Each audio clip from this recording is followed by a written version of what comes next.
अच्छे तरीके से भूपेश बघेल की सरकार चला रही है और उसका बेनिफिट आपको मिल रहा है। मिल रहा है नहीं?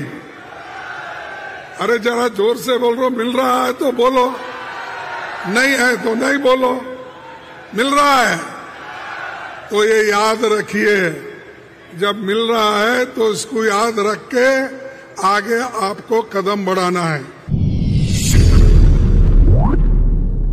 15 साल में रमन सिंह तो देखा नहीं होगा। उन्होंने 15 साल थे, हमको मिले सिर्फ 5 साल। जो 5 साल में इतना सब कुछ हम करते हैं किसानों के लिए, किसान मजदूरों के लिए, स्त्रियों के लिए, बच्चों के लिए, सबके लिए हम जब कर रहे हैं, ये देखकर भी शायद बीजेपी वाले हैरान होंगे। और मैं सुना आज रायपुर में नड्डा साहब भी आए हैं और अमित शाह साहब भी आए हों। वो सोच रहे होंगे कि इस जो बलौदा बाजार में क्या चल रहा है। ये सब हिसाब रखते हैं। हमारे लोग कहां कहां जाते हैं, उनके पीछे उनके सीआईडी तो रहते ही है। साहब ये लोग बोले, इतने लोग आए थे, इतने लोग उनको मिला, ये सब चीजें उनको बताते हैं। तो इसलिए उनको भी मालूम होगा कि आप इतने लोग जोश के साथ कांग्रेस पार्टी के पीछे हो, साथ हो, और बघेल साहब के साथ आप सभी लोग काम कर रहे हैं। और कांग्रेस के पूरे मिनिस्टर एक होकर कर रहे हैं। और जब एक होकर जब काम करते हैं तो तुमको कोई हटा नहीं सकता। जब एक लकड़ी रहती है कोई भी तोड़ सकता है, लेकिन 10 लकड़ियां मिला के अगर उसको तोड़ने के लिए कहो, कभी टूटता नहीं। ऐसा आज सब मिलके आपने जो काम किया, ये बहुत बड़ा काम आप लोगों ने किया, और वो भी हमारे मजदूरों के लिए। जब हमारी सरकार थी, हमने अनेक स्कीम सेंट्रल गवर्नमेंट में लाए थे, और जितने भी स्कीम्स है, प्रोविडेंट फंड का हो, ESIC का हो, और जो मजदूरों को मिलने का हक था उसको पूरी देने की हमने कोशिश की। लेकिन ये सरकार आने के बाद मजदूरों के जो कानून थे उनको कमजोर किया, किसानों के कानून को कमजोर किया, सभी को कमजोर करते चले गए।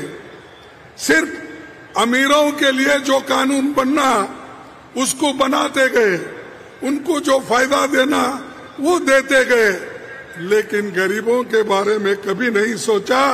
अगर कोई सोचा है वो कांग्रेस पार्टी के लोग सोचे हैं और कांग्रेस के नेता लोग सोचे हैं। और मैं आपसे एक बात कहूंगा कि गरीब को जो भी मदद करता है उसको हमेशा याद रखा जाता है। एक बात कहता हूं मैं, एक शेर कहता हूं, इतिहास में सम्मान वही पाते हैं, इतिहास में सम्मान वही पाते हैं जो गरीबों के लिए लड़ते हैं, जो गरीबों के लिए लड़ते हैं। और इतिहास उन्हें माफ नहीं करता जो गरीबों से लड़ते हैं। जो गरीबों के लिए लड़ते हैं वो तो इतिहास बनाते हैं, लेकिन जो गरीबों को खत्म करने की बात करते हैं वो खुद ही खत्म होते हैं। तो इसीलिए बीजेपी के लोग आज गरीबों को खत्म कर रहे हैं और अमीर लोगों को बढ़ावा दे रहे हैं। और सिर्फ मैं ये कहूंगा 5% लोगों के पास इस देश की 62% संपत्ति है। 5% लोगों के पास 62% संपत्ति है और 50% लोगों के पास सिर्फ 3% संपत्ति है। तो आप देख लीजिए ये गरीब और अमीर की खाई कितनी बढ़ती जा रही है इनके जमाने में, और ऊपर से कहते हैं कि हम गरीबों के लिए सब कुछ कर रहे हैं। परसों ऐसा ही हुआ कि जो महिलाओं के लिए कानून जो पास हुआ वो रिजर्वेशन का 33% का, यह कोई नया नहीं है। राजीव गांधी जी ने तो 73, 74 अमेंडमेंट लाके पंचायत, जिला पंचायत में महिलाओं को आरक्षण दिया और आज हमारे महिला अध्यक्ष हैं, वहां जिले में है, म्युनिसिपालिटी में है, मेयर में है, हर जगह है। अरे ये काम ने तो राजीव गांधी पहले ही कर चुके हैं। और आप जब राजीव गांधी महिलाओं के लिए 33% रिजर्वेशन लाया, उस वक्त यही बीजेपी के लोग उसको विरोध किए और हमको हार खाना पड़ा। हम एक सदन में हमको बहुमत मिला, लेकिन दूसरे सदन में यही बीजेपी के लोग उसको खिलाफ करके हमारे उस महिला बिल को, रिजर्वेशन बिल को खत्म किया।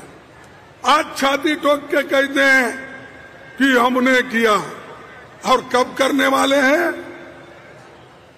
वो खुद ही कहते हैं कि 2024 को नहीं होने वाला है, 2029, 2029, फिर उसके बाद जब सेंसस होगा, डिलिमिटेशन होगा, उस वक्त ये सब लागू होगा, यानी 2034 में लागू होगा।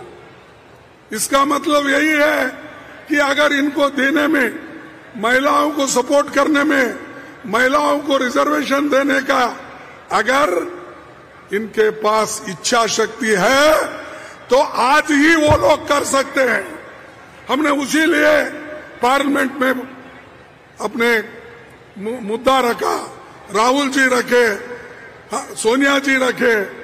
पहली बार हम सभी ने कहा कि इसको 2034 तक ले जाने की जरूरत नहीं, ये अभी कर सकते। जो हमारे पास जितने एमपीज है, वो एमपीज के आधार पर कितने नंबर है उसमें 1/3 करो और इलेक्शन चुनाव 2024 में लड़ाओ। क्यों नहीं हो सकता? लेकिन वो उनको सिर्फ लोगों को बताना है, काम करना नहीं है। लोगों को सिर्फ भ्रमित रख के अरे मोदी जी कुछ कर रहे हैं हमारे लिए, ये बोलते बोलते 2024 का इलेक्शन निकल जाना।